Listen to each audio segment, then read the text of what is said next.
계신 여러분들은 정말 주님을 닮아가셔서 오늘 이 시간 오실 수 있을 믿습니다.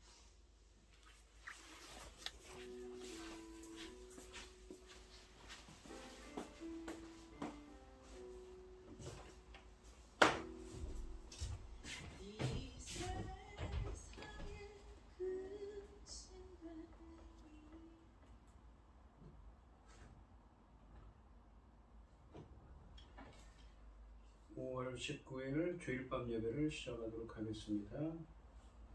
땅과 거기에 충만한 것과 세계와 그 가운데 사는 자들은 다 여호와의 것이로다. 여호와께서 그 터를 바다 위에 세우시며 강물 위에 건설하셨도다. 여호와의 산에 오를 자가 누구며 그의 거룩한 곳에 설 자가 누구인가?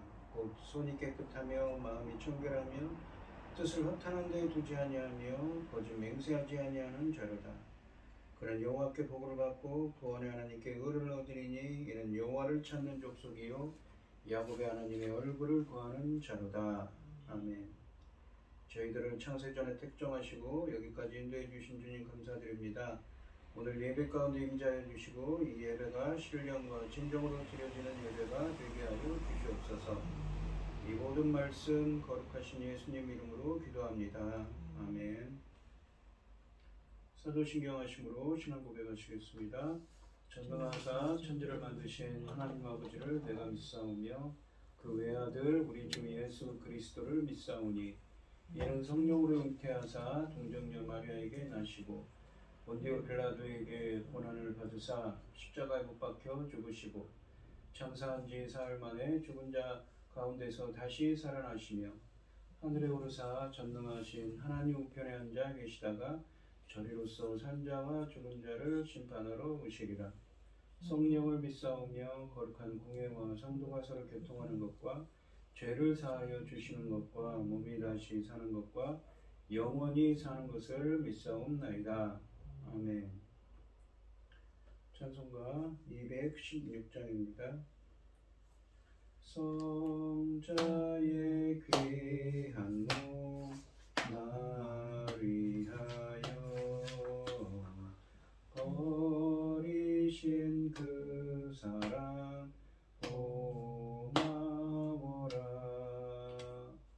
내 머리 숙여서 주님께 비는 말 나 무엇 주님께 바칠까.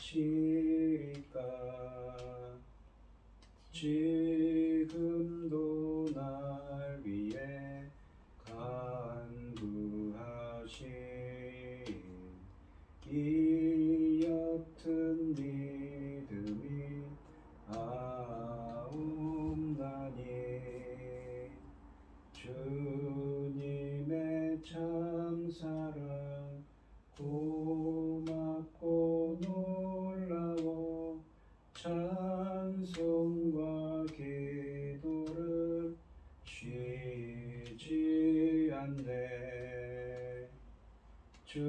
주님의 십자가 나도 지고 신실한 믿음과 마음으로 영원의 사랑과 친절한 위로를 네게 나 베풀게 하옵소서. 만 가지 은혜를 받았으니 내 평생 슬프나 즐거우나 이 몸을 온전히 주님께 바쳐서 주님만 위하여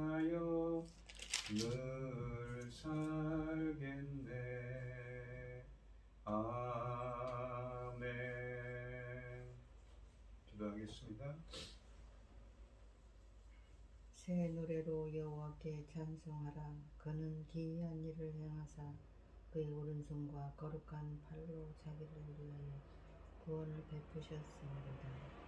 여호와께서 그의 구원을 알게 하시며 그의 공을 온 나라의 목전에서 명백히 나타내셨도다. 그가 이스라엘 집에 베푸신 인자와 성실을 기억하셨으므로 땅끝까지 이르는 모든 것이 우리 하나님의 구원을 보았도다. 온 땅이 여호와께 즐거이 소리칠지어다. 소리내어 즐겁게 노래하며 찬송할지어다. 수금으로 여호와를 노래하라. 수금과 음성으로 노래할지어다. 천지만물을 지으신 전능하신 하나님 아버지, 어지럽고 복잡한 혼란스러운 지금 이 시대 이 시간에도 아버지 하나님께 예배드릴 수 있도록 인도하심을 감사드립니다. 전능하신 하나님 아버지, 지금은 중대한 시대를 맞이하고 있습니다. 아버지께서 그렇게 귀하게 여기시는 하나님을 받으실 열매들입니다. 열매들을 받을 중대한 시대입니다. 열매가 되는 시대에 아버지 하나님 천금 같은 삶을 감당할 수 있는 저희가 되도록 도와주시옵소서. 전능하신 하나님 아버지, 재난과 처체의 재난과 전쟁이 이 지구촌을 혼란스럽게 하고 있습니다. 그럼에도 불구하고 저희 나라를 제사장 나라까지 세우셨으니 이 천금 같은 귀한 사명 감당할 수 있도록 도와주시옵소서. 전능하신 하나님 아버지, 이 귀한 사명 감당할 수 있도록 전쟁으로부터 재난으로부터 이 대한민국을 지켜주시옵소서. 아버지 하나님, 천금 같은 귀한 사명, 이 열매가 될 이 귀한 말씀 들고선 당신의 사랑하는 종 아버지 하나님 붙잡아 주시옵시고, 이 열매가 될 말씀으로 말미암아 아버지께서 받으실 아버지 하나님 보시기 좋았더라, 하나님 보시기 심히 좋았더라는 열매들이 넉넉히 나올 수 있도록 도와주시옵기를 간절히 원하옵고, 이 모든 말씀 너무많은 죄악 가운데서 우리를 구원하여 주신 예수 그리스도 이름으로 기도드리옵나이다. 아멘. 오늘 함께 하실 하나님의 말씀은 창세기 12장 1절로 9절 말씀입니다. 창세기 12장 1절로 9절 말씀입니다. 교독을 하겠습니다. 제가 먼저 읽겠습니다. 여호와께서 아브라함에게 이르시되 너는 너의 고향과 친척과 아버지의 집을 떠나 내가 네게 보여줄 땅으로 가라. 내가 너로 큰 민족을 이루고 네게 복을 주어 네 이름이 창대하게 하리니 너는 복이 될지라. 너를 축복하는 자에게는 내가 복을 내리고 너를 저주하는 자에게는 내가 저주하리니 땅의 모든 족속이 너로 말미암아 복을 얻을 것이라 하신지라. 이에 아브라함이 여호와 말씀을 따라갔고 롯도 그와 함께 갔으며 아브라함이 하란을 떠날 때에 75세였더라. 아브라함이 그의 아내 사레와 조카 롯과 하란에서 모은 모든 소유와 얻은 사람들을 이끌고 가나안 땅으로 가려고 떠나서 마침내 가나안 땅에 들어갔더라. 아브라함이 그 땅을 지나 세겜 땅 모래 상수의 나무에 이르니 그때에 가나안 사람이 그 땅에 거주하였더라. 여호와께서 아브라함에게 나타나 이르시되 내가 이 땅을 내 자손에게 주리라 하신지라.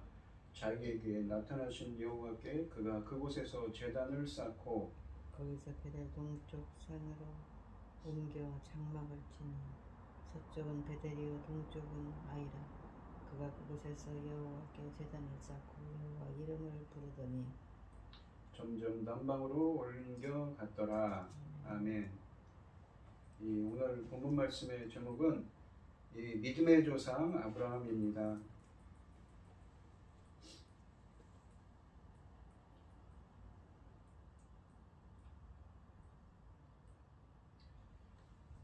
이 창세기 12장부터 50장까지 말씀은 이 족장 중심의, 그러니까 아브라함과 이삭과 야곱 등 이 족장 중심의 사회에서 하나님의 구속 역사가 어떻게 발전되었는가를 보여주고 있습니다.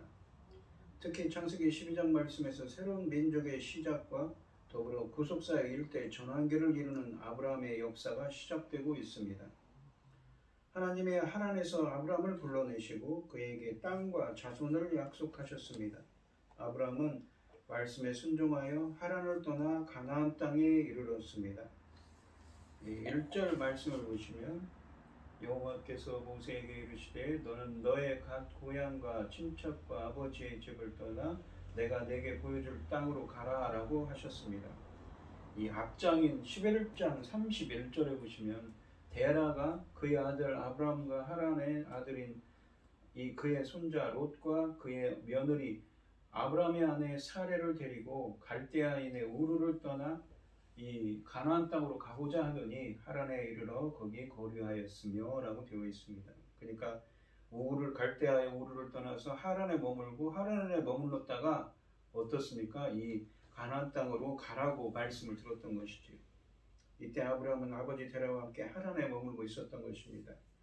이 사도행전 7장 2절로 3절에 보시면 스데반이 이르되 여러분 부형들이여 들으소서 우리 조상 아브라함이 하란에 있기 전 메소포타미아에 있을 때에 영광의 하나님이 그에게 보여. 그러니까 이미 그 갈대아 우르에 있을 때에 하나님께서 나타나셨다는 것이죠. 이르시되 내 고향과 친척을 떠나 내가 내게 보일 땅으로 가라 하시니 아브라함이 갈대아 사람의 땅을 떠나 하란에 거하다가 그의 아버지가 죽음에 하나님이 그를 거기서 너희 지금 사는 이 땅으로 옮기셨느니라. 그러니까 같이 하란 땅에 갔는데 그 하란에서 아버지 데라가 죽었던 것입니다. 이 순교자 스데반 집사는 아브라함의 가나안 여정을 두 단계로 회고합니다. 그는 우르에 거할 때 이미 하나님의 명령을 받았으며 명령을 실현하는 첫 단계로서 하란으로 이주한 것이라고 말씀하십니다. 또한 1절 말씀해 보시면 하나님이 아브라함에게 너희 땅, 너의 친척과 너의 아버지의 집을 떠나라고 하시면서 그의 떠남을 세 가지로 표현하십니다. 이것은 아브라함에게 강력한 결단을 요구하는 표현으로 볼 수 있습니다.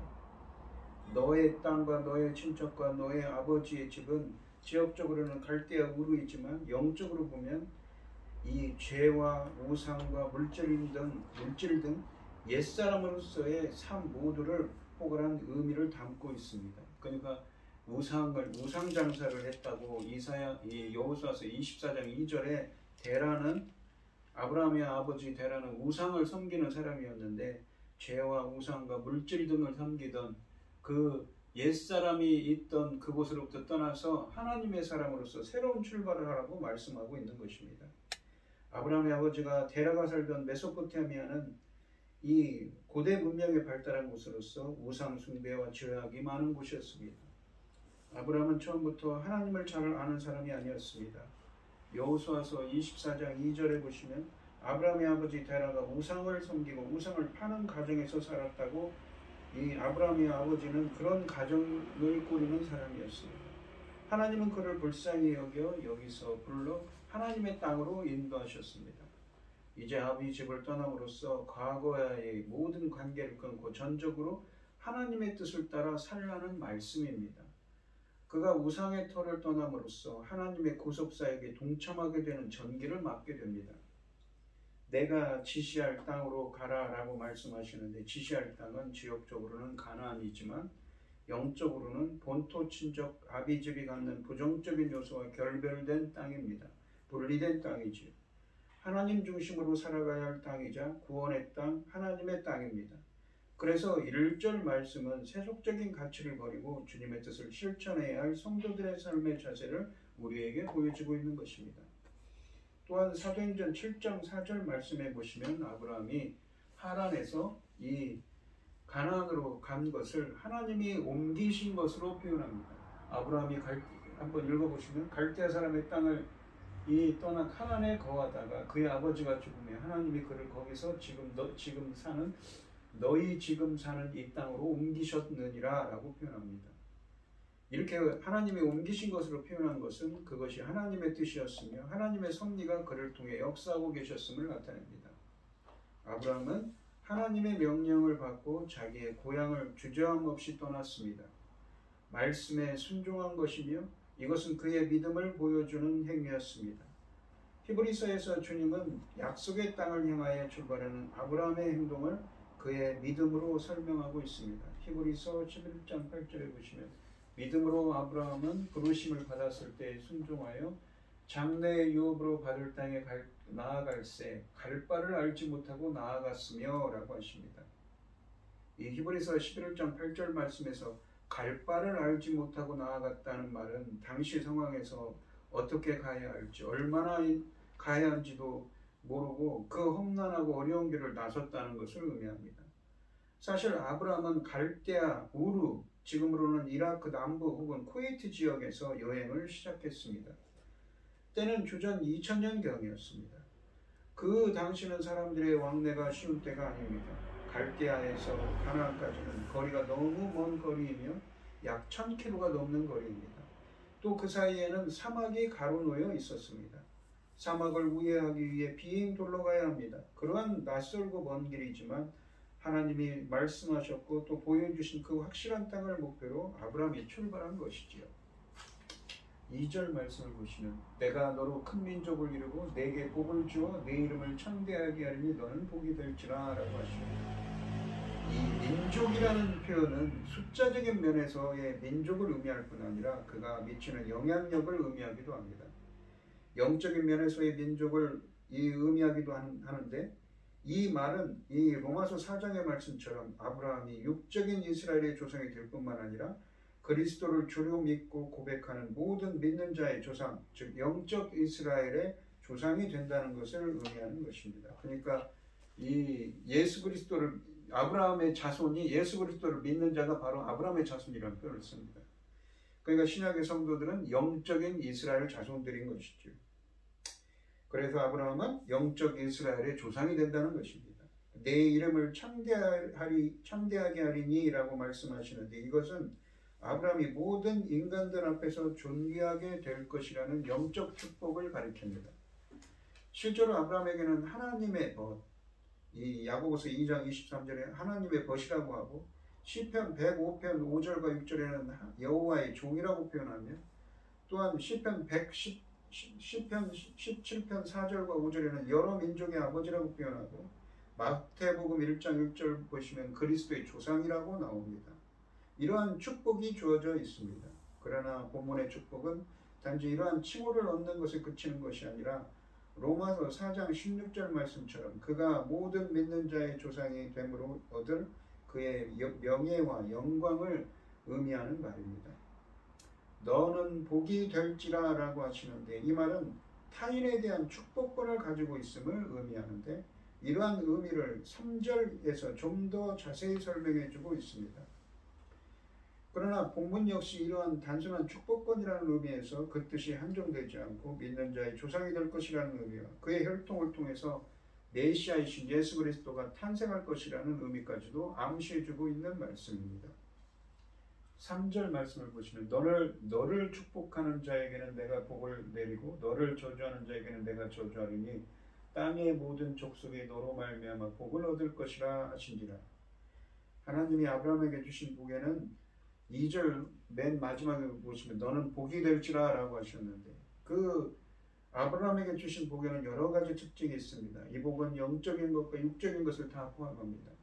영적인 복은 하나님이 아브라함을 자기 백성으로 선택하여 이 하나님의 역사의 주체로 삼으신 것 자체가 복이라는 것입니다. 그리고 그 후손들이 아브라함의 약속에 참여하는 것이 바로 복입니다. 신약에서 이 영적인 복이 강조되었습니다. 이 갈라디아서 3장 9절과 14절을 보시면 그러므로 믿음으로 말미암은 자는 믿음이 있는 아브라함과 함께 복을 받느니라 라고 하십니다. 그러니까 예수 그리스도를 믿는 자가 로마서 4장에서는 아브라함의 자손이라는 표현을 쓰는데 이 아브라함의 그 예수 그리스도를 믿음으로 믿는 자들이 무엇입니까? 아브라함의 복의 상속자라는 것이죠. 함께 그러한 복을 받는다는 것입니다. 14절을 보면 이는 그리스도 예수 안에서 아브라함의 복이 이방인에게 미치게 하고 또 우리로 하여금 믿음으로 말미암아 성령의 약속을 받게 하려 함이라 라고 하십니다.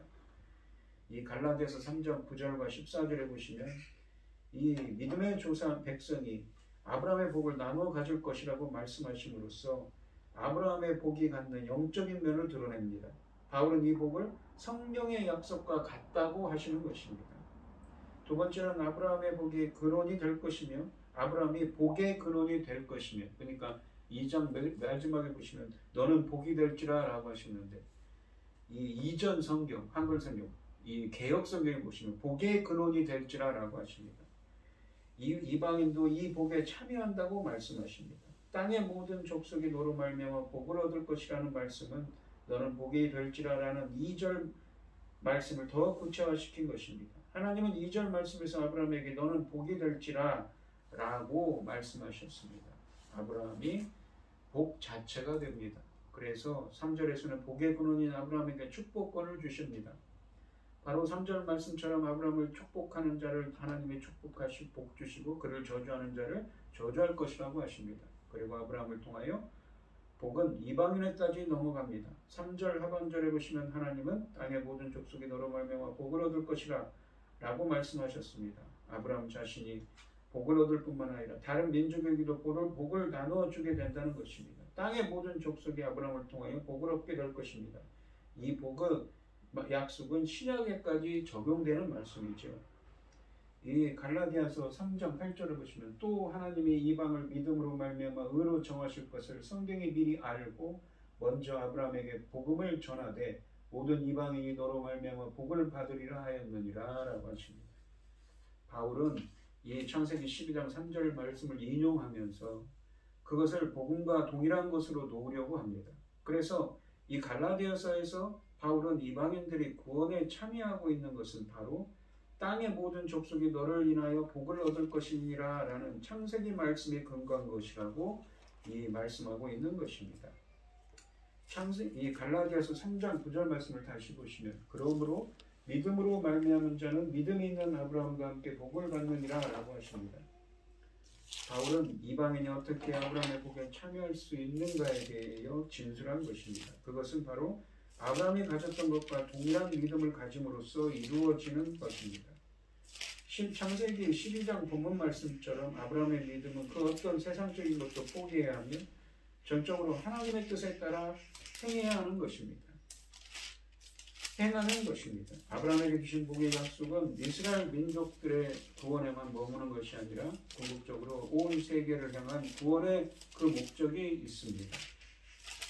창세기 12장 4절 말씀을 보시면 이 아브라함이 여호와의 말씀을 따라갔고 롯도 그와 함께 갔으며 아브라함이 하란을 떠날 때에 75세였더라. 이 따라갔고라는 말이 예라크라는 히브리어를 사용했습니다. 이 말은 상징적으로 우리가 인생의 길을 하면 데레크라는 히브리어인데 예라크라는 동사는 인생의 길을 걸어간다는 표현입니다. 어떤 방향으로. 주님의 말씀을 따라갔습니다. 주님의 말씀의 길로 간 거죠. 노아가 하나님의 말씀에 온전히 순종했던 것처럼 아브라함도 하나님의 말씀에 순종했습니다. 아브라함이 11절 말씀에서 하나님이 떠나라고 한 말씀에 따라서 4절 말씀에서 떠났고 말씀하심으로써 그가 하나님의 명령을 온전히 순종했음을 강조하고 있습니다. 하나님의 말씀하신 길로 행했다는 것입니다. 우리 성도님들도 하나님의 말씀의 길로 행하시기 바랍니다. 아브라함은 부르심을 받고 장래 기업으로 받을 땅으로 나아갈 때까지 이 히브리서 11장 말씀처럼 아까 했던 말씀처럼 갈 바를 알지 못했지만 오직 하나님의 명령에 순종하여 갔습니다. 참다운 믿음은 하나님의 말씀을 따라감에 있습니다. 그리고 2절 말씀에 너로 큰 민족을 이루게 하시겠다고 약속하셨는데 4절 말씀에 보시면 아브라함이 이 말씀을 받을 때 그의 나이가 75세였습니다. 그의 아내 사레는 65세였기 때문에 아기를 갖는다는 생각은 거의 불가능했습니다. 그러나 아브라함은 이 말씀을 믿음으로 받아들여서 4절에 보시면 가나안 땅에 들어갔고 이것이 로마서 4장 17절과 22절에 보시면 하나님께 의로 여겨졌습니다. 그래서 아브라함을 믿음의 사람이라고 하는 것이지요. 이 창세기 12장 5절로 6절 말씀을 보시면 아브라함이 그의 아내 사레와 조카 롯과 하란에서 모은 모든 소유와 얻은 사람들을 이끌고 가나안 땅으로 가려고 떠나서 마침내 가나안 땅에 들어갔더라. 6절에 보시면 아브라함이 그 땅을 지나 세겜 땅 모래 상수리 나무에 이르니 그때 가나안 사람이 그 땅에 거주하였더라 라고 하십니다. 이 아브라함은 믿음으로 그 땅을 밟았습니다. 그러나 그곳은 가나안 사람이 살고 있었습니다. 모든 상황으로 볼 때 하나님의 약속이 도저히 이루어질 수 없을 것 같았지만 그는 오직 믿음으로 그곳에 나아갔습니다. 아브라함이 이른 곳 세겜은 에발산과 그리심산 사이에 아름다운 골짜기에 위치해 있습니다. 이곳은 아브라함이 이 가나안에 돌아와 처음으로 머무르는 곳이었습니다. 세겜은 이스라엘 민족에게 중요한 종교, 정치적인 중심지가 앞으로 될 것입니다. 그래서 아주 중요한 이벤트가 여기서 열립니다. 모래 상수리 나무에서 모래는 아브라함이 이 하나님을 위해 단을 쌓았던 곳으로 세겜에 있습니다. 훗날 역사적으로도 이벤트가 있는 것이, 의미가 있는 것이 되었습니다. 창세기 35장 4절에 보시면 야곱은 레아와 라헬이 가져온 조그만 이방 신상들을 이곳에 묻었고, 신명기 11장 29절로 30절 말씀에 보시면 주님은 모압 평지에 이스라엘 백성들을 모아놓고 모세를 통해서 가나안 땅에 돌아가면 하나님께 이 세겜에 가서 예배드릴 것을 말씀하십니다. 신명기 11장 29절로 30절 말씀해 보시면 내 하나님 여호와께서 네가 가서 차지할 땅으로 너를 인도하여 들으실 때에 너는 그리심산에서 축복을 선포하고 에발산에서 저주를 선포하라. 그러니까 이 그리심산과 에발산 사이 골짜기 세겜이 있습니다. 이 두 산은 요단강 저쪽 곧 해지는 쪽으로 가는 길 뒤 길갈 맞은편 모래상수리강, 오늘 본문에 있는 창세기 12장에 나오는 곁에 아라바에 거주하는 가나안 족속의 땅에 있지 아니하냐. 그러니까 이스라엘 백성들이, 출애굽한 이스라엘 백성들이 40년 동안 광야 생활을 하다가 요단강을 건너기 전에 이 신명기는 어떻습니까? 모세가 모압 평지에서 요단강을 앞에 두고 지난 날을 회고하면서 고별 설교를 합니다. 그러면서 모세를 통해서 명령을 하는 것이죠. 이 땅은 어떤 땅입니까? 아브라함, 자기들 조상인 아브라함에게 약속하신 땅입니다. 그 땅을 상속자로서 차지하러 가는 거죠. 그런 의미랍니다. 그러니까 그 땅에 들어가면 그 아브라함에게 했었던 언약하신 그 하나님을 생각해서 거기에 가서 예배드리라는 것입니다. 그리고 그곳에 가서 어떤 일을 행하냐면 언약을 갱신합니다. 이 여호수아서 24장 26절에 보시면 신명기 11장 29절로 30절에서 말씀하신 명령을 따라서 여호수아와 아브라함의 자손들은 세겜에서 언약을 갱신한 후 이곳에 기념비를 세웠습니다. 그러니까 이 명령대로 행한 것이죠. 그러니까 이 세겜이라는 것이 하나님은 약속하셨고 그 약속을 이루신 것을 상징하는 곳입니다. 그래서 상당히 중요한 이 이벤트가 이루어지는 곳인 것이지요. 7절에 보시면 여호와께서 아브라함에게 나타나 이르시되, 나타났다 이 말은 계시, 하나님의 현현입니다. 내가 이 땅을 내 자손에게 주리라 하신지라. 자기에게 나타나신 여호와께 그가 그곳에서 제단을 쌓고 라고 되어 있습니다. 7절에 보시면 여호와께서 아브라함에게 나타나셨다는 것은 하나님의 현현 혹은 계시를 의미하는 전형적인 문구입니다. 하나님이 아브라함에게 나타나셨다는 것은 그가 하나님의 말씀에 잘 순종하여 이곳까지 왔음을 확인해 줍니다. 내가 이 땅을 내 자손에게 주리라는 말씀은 아브라함이 큰 민족의 조상이 되리라는 약속을 다시 확인하는 것이며, 아울러 1절 말씀에 내가 내게 보여줄 땅이 바로 이 땅임을 선언하고 계신 것입니다. 하나님의 말씀에 순종하여 이곳까지 오게 된 아브라함에게 자손과 땅의 약속을 재차 확인해 주시는 것입니다. 이날까지 아브라함은 이 땅의 소유자가 되었습니다. 하나님이 주셨기 때문인 것이지요. 그러나 소유권이 넘어오기까지는 상당한 시간이 걸릴 것입니다. 사실 땅보다 더 급한 것은 자손입니다. 그의 아내 그와 사례는 아이를 낳기에는 의학적으로 이미 불가능한 나이가 되었습니다. 그런데도 하나님은 땅과 자손을 약속하십니다. 이러한 상황에서 그가 할 수 있는 것은 무엇입니까? 오직 하나님의 약속을 믿으며 기다리는 일입니다. 아브라함은 그곳에서 하나님께 제단을 쌓았다고 말씀하십니다. 제단을 쌓은 것은 제사를 드리는 예배 행위를 의미합니다. 이 제단을 쌓은 것은 창세기 8장 20절에 보시면 노아가 방주에서 나온 후에 이미 있었던 일입니다. 자기에게 나타나신 하나님을 섬길 뿐만 아니라 땅을 주시겠다는 약속에 대한 감사의 예물을 바쳤던 것입니다.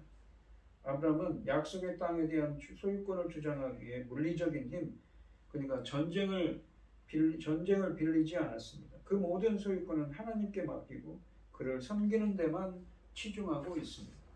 그리고 하나님은 아브라함에게 빨리 그 땅을 소유하게 조치를 취하지 않고 있습니다. 아브라함의 믿음을 연단시키고 있는 것이죠. 이 창세기 12장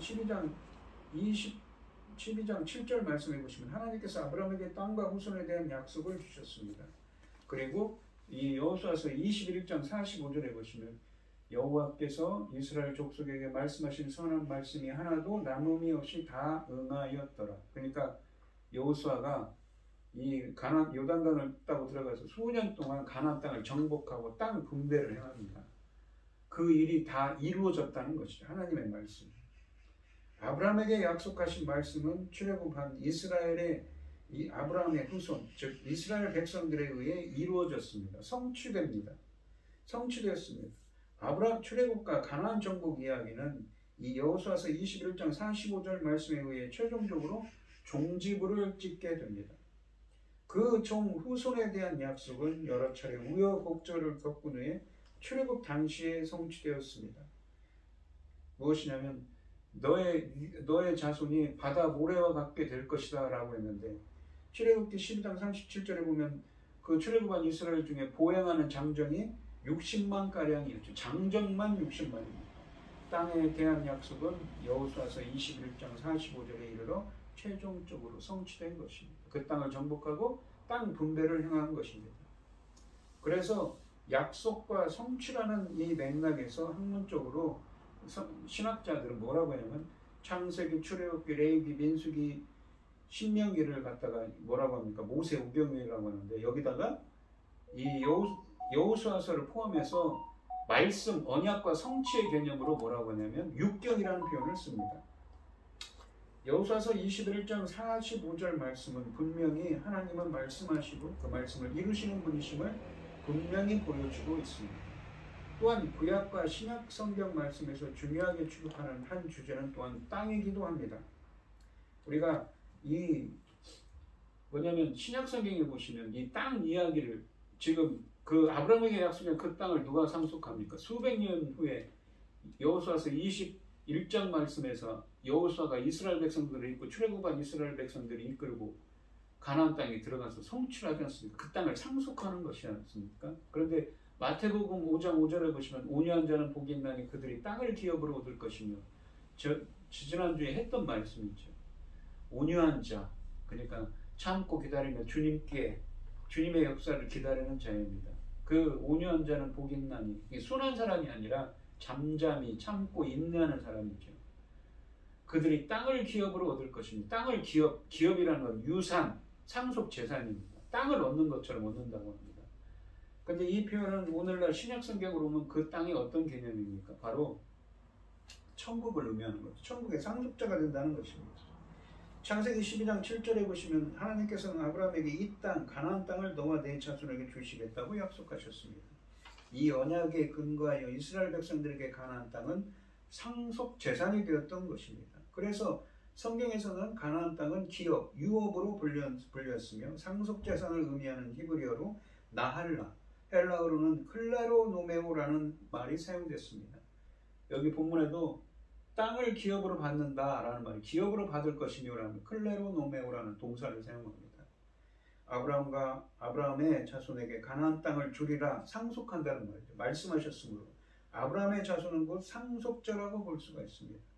땅은 출애굽할 때 이스라엘을 이집트에서 해방시키신 하나님이 주시는 선물이며 또한 이 땅을 얻게 될 소망은 또한 출애굽과 약속의 땅에 들어가는 준비 과정에도 나타납니다.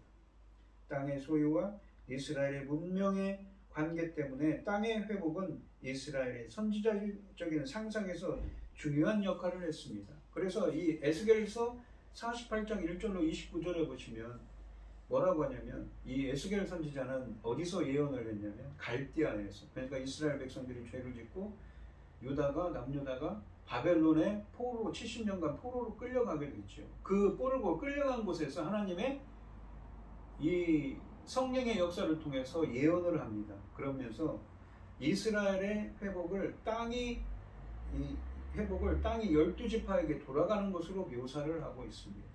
그러니까 그래서 뭐라고 하냐면 이 포로 귀환을 제2의 출애굽이라고 하는 것입니다. 이스라엘 백성들이 출애굽을 해서 그 땅을 차지한 것처럼, 여호수아가 그 땅을 차지하고 이룩한 것이 성취한 것처럼 무엇입니까? 이스라엘 백성들이 나중에 BC 주전 586년에 바벨론에 멸망한 이스라엘 백성들이 70년 만에 포로 귀환을 하는 것을 제2의 출애굽을 하는 것이라는 것이죠. 땅에서 쫓겨나는 것은 하나님의 심판이며 하나님과의 언약적 관계가 회복되는 것은 땅으로 돌아가는 그림으로 상징되었습니다. 땅을 회복하는 그림은 이사야의 예언에서도 여러 차례 강조되고 있습니다. 그래서 어떻습니까? 모세오경은 첫 번째 출애굽이고 이 에스겔서와 같이 나중에 포로 귀환한 바벨론으로 끌려갔다가 포로 귀환한 사람들 제2의 출애굽이고, 또한 신약성경은 무엇이냐면 본문처럼 마태복음 5장 5절처럼 땅을 기업으로 얻는, 땅을 얻는다는 상징적인 표현을 통해서 어떻습니까? 제2 예수 그리스도를 통한 제2의 출애굽인 것이죠. 그 땅은 무엇입니까? 예수 그리스도를 통한 제2의 출애굽을 어디로 해야 돼요? 천국으로 해야 하는 것이죠. 천국 백성이 된다는, 천국을 상속하는 자가 된다는 것입니다. 그래서 이 신약성경에 보면 이런 표현이 있습니다. 그때 임금이 그 오른편에 있는 자들에게 이르시되 내 아버지께 복받을 자들이여 나와 창세로부터 너희를 위하여 예비된 나라를 상속받으라. 그 천국의 상속자로 예비되었다는 것이지요. 예정되었다는 것입니다. 일반적인 상속에 하나님의 아들로 된 자가 상속할 영생에 대해서 또는 하나님 나라에 대해서 쓰여져 있는 것입니다. 하나님 나라의 상속자는 예정되어 있다는 것이죠. 또한 로마서 4장 16절에 보면 그러므로 상속자가 되는 그것이 이게 아브라함의 상속자죠. 믿음의 상속자입니다. 천국의 상속자죠. 은혜에 속하기 위하여 믿음으로 내다니 이는 그 약속을 그 모든 후손에게 굳게 하려 하십니다. 누구였습니까? 아브라함의 후손이죠. 예수 그리스도를 믿는 자가 아브라함의 후손이라고 했지 않습니까? 율법에 속한 자에게 뿐만 아니라 아브라함에게 믿음에 속한 자에게도 그러한 무엇입니까? 아브라함의 믿음에 속한 자도 바로 후손인 거예요. 아브라함의 후손. 천국의 상속자고. 그러하니 아브라함은 우리 모든 사람의 조상이라고 하십니다. 하나님이 예정하시고 선택하신 아브라함의 후손은 아브라함의 믿음에 속한 자라고 말씀하십니다. 바로 창세기 12장 말씀처럼 아브라함의 믿음에 속한 자가 하나님 나라의 상속자가 된다는 것입니다. 그 땅을 상속하는 자, 천국을 상속하는 자라는 것이죠. 따라서 이 아브라함에게 약속하신 내 자손에게 이 땅을 준다는 것은 신약의 하나님 나라를 상속하는 복을 예표하고 있는 것입니다. 성도들은 그리스도를 통해 천국에서 새 땅을 기업으로 상속받게 됩니다. 하나님이 이스라엘에게 땅을 기업으로 약속하신 것은 영원한 하나님의 나라에서 성도들이 받을 지상의 축복의 지상적인 모형이었던 것입니다. 즉 마태복음 5장 5절 말씀에 땅을 기업으로 받을 것이며 라는 말씀은 참고 인내하며 겸손하게 하나님을 전적으로 의지하는 온유한 자들은 천국, 그러니까 하나님 나라를 소유하게 되는 복을 누리게 될 것을 말씀하고 있습니다. 그래서 이 창세기 12장에서 그 땅에 대한 약속은 종말에 가서 완성될 것입니다. 그때 계시록 22장 1절로 4절 말씀해 보시면 에덴 동산과 같은 회복된 땅에서 사람들은 영원히 하나님을 찬양하면서 주님을 보면서 주님과 함께하며 주님을 찬양하며 살게 될 것입니다. 그리고 창세기 12장 8절로 9절을 말씀해 보시면 거기서 베델 동쪽 산으로 옮겨 장막을 치니 서쪽은 베델이요 동쪽은 아이라 그가 그곳에서 여호와께 제단을 쌓고 여호와 이름을 부르더니 점점 남방으로 옮겨갔더라 라고 되어 있습니다. 8절에 보시면 여호와 이름을 부른다라는 표현은 이 창세기 4장 26절에 보면 에노스라는 이 셋의 후손인 아담과 하와가 이 아들인 카인이 아벨을 죽여버리죠. 그래서 또 다른 하나님의 자손인 셋을 주시고 셋의 후손에서 에노스가 태어납니다. 에노스가 하나님을 부르다라는 부르는 사람이었습니다. 바로 예배행이지요. 여호와를 섬기는 것이 공적으로 예배화되었음을 가리키는 것입니다. 에노스 때부터. 근데 그렇게 똑같이 했다는 것이죠. 아브라함은 자신에게 나타나셔서 언약하신 하나님께 감사 예배를 드린 것입니다. 이 창세기 12장 6절로 9절 말씀에서 아브라함의 가나안 순례는 매우 제한된 범위에서 소개됩니다. 겨우 세 지역만 언급됩니다. 그러나 이 지역들은 훗날 이스라엘 역사의 한 장을 장식합니다. 세 지역은 여호수아가 지휘한 가나안 정복 여정의 중심지들이기도 합니다.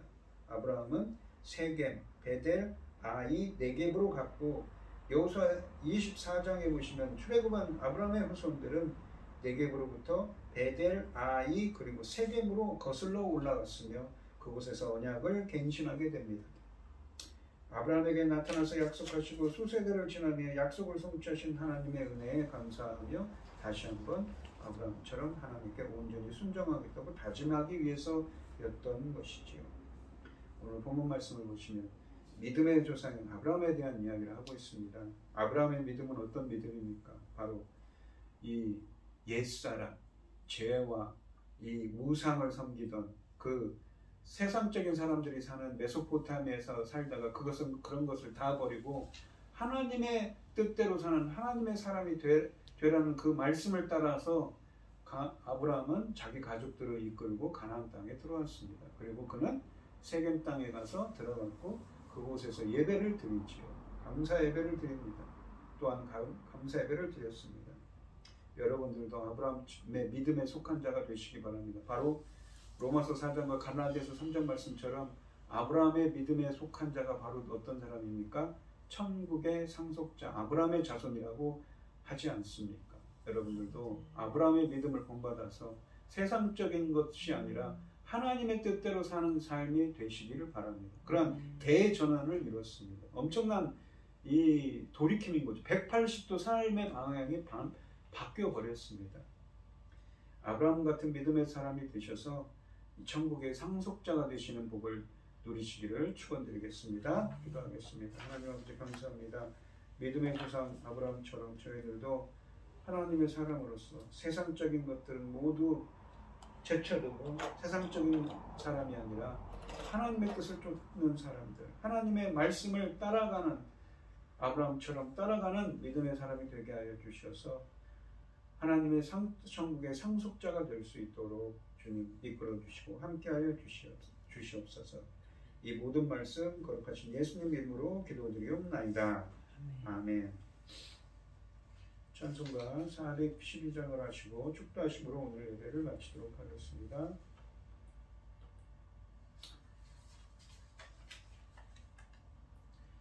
내 영혼의 극히 깊은 데서 맑은 가락이 울려나네. 하늘 곡조가 언제나 흘러나와 내 영혼을 고이 싸네. 평화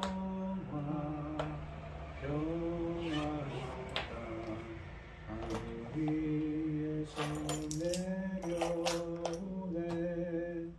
그 사랑의 물결이 영원토록 내 영혼을 덮으소서.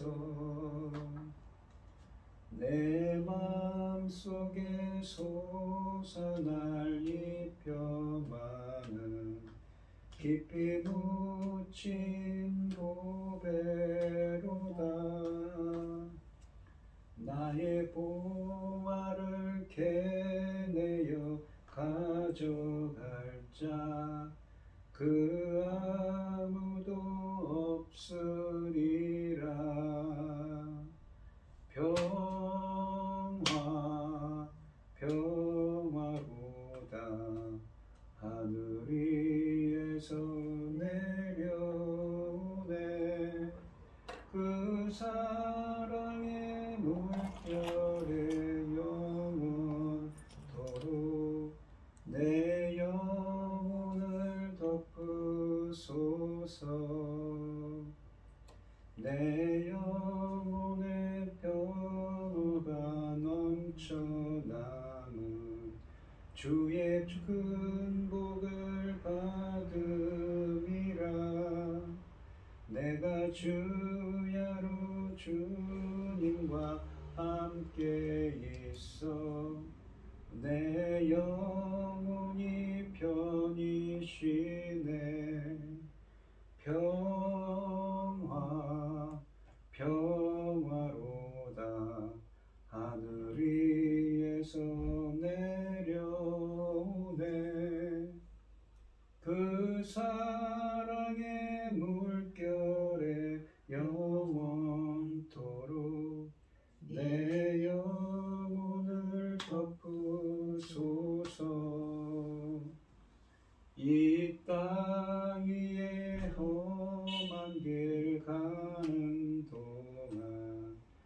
참된 평화가 어디 있나. 우리 모두 다 예수를 친구 삼아 참 평화를 누리겠네. 평화로가